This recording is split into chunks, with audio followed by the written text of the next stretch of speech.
Assalamualaikum warahmatullahi wabarakatuh. Perkenalkan, nama saya Melia Dwi Novianti. Di sini saya akan menyampaikan tentang persatuan dan kesatuan bangsa pada masa demokrasi liberal 17 Agustus sampai dengan 5 Juli 1959. Pada periode ini Indonesia menggunakan UUD, sementara Republik Indonesia tahun 1950 yang biasa disingkat dengan UDS, yang berlaku mulai tanggal 17 Agustus 1950, yang merupakan perubahan dari konstitusi RIS yang diselenggarakan sesuai dengan piagam persetujuan antara pemerintah RIS dan pemerintah RI tanggal 19 Mei 1950.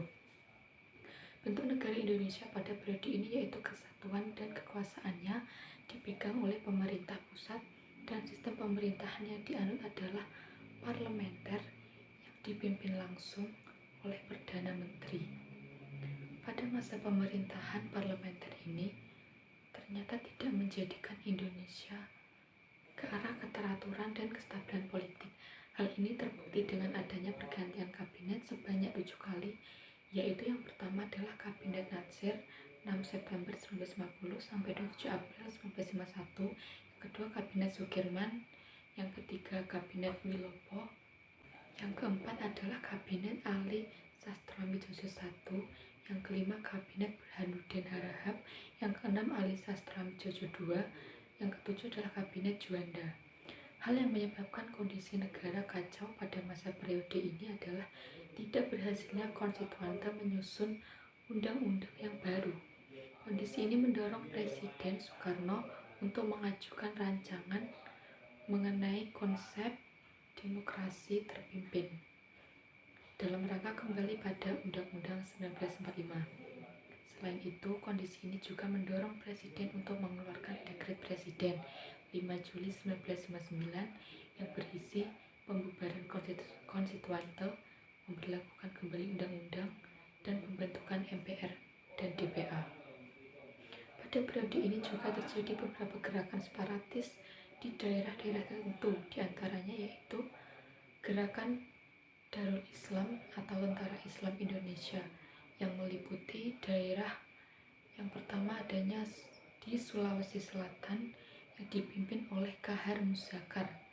Penyebabnya yaitu Kahar Muzakar yang menempatkan laskar-laskar rakyat Indonesia ke dalam Angkatan Perang Republik Indonesia dan berkeinginan untuk menjadi pemimpin. Yang kedua adanya daerah Aceh yang dipimpin oleh Daud Beru. Menyebabnya adalah status Aceh yang semula menjadi daerah istimewa diturunkan menjadi daerah keresidenan. Yang ketiga daerah Kalimantan Selatan yang dipimpin oleh Ibnu Hajar yang menyamai gerakannya dengan sebutan Kesatuan Rakyat yang Tertindas. Pada tahun 1963 pemerintah berhasil menumpas gerakan Ibnu Hajar dan dijatuhi hukuman mati.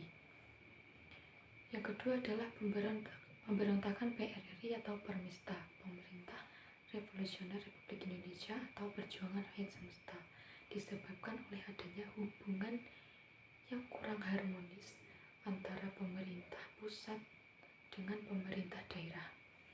Selanjutnya dibentuk gerakan Dewan, yaitu yang pertama Dewan Banteng di Sumatera Tengah yang dipimpin oleh Letkol Ahmad Hussein. Yang kedua Dewan Gajah di Sumatera dipimpin oleh Letkol M. Simbolon. Yang ketiga adalah Dewan Garuda di Sumatera Selatan. Yang keempat Dewan Lambung Mangkurat di Kalimantan Selatan. Dan yang kelima adalah Manguni di Sulawesi Utara yang dipimpin oleh Letkol Brigjen Samuel.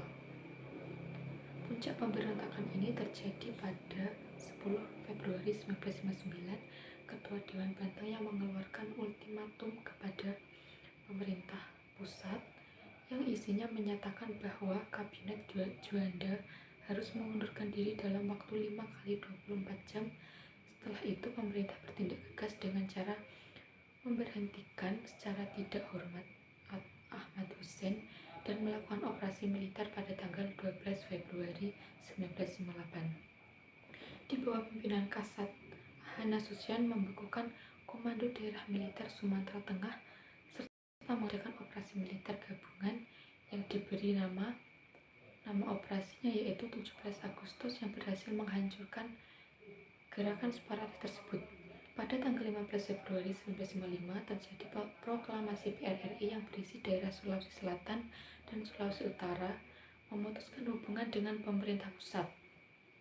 Untuk mengatasi pemberontakan PRRI, pemerintah pusat melancarkan operasi Sabta Marga dan berhasil melumpuhkan PRRI atau Semesta.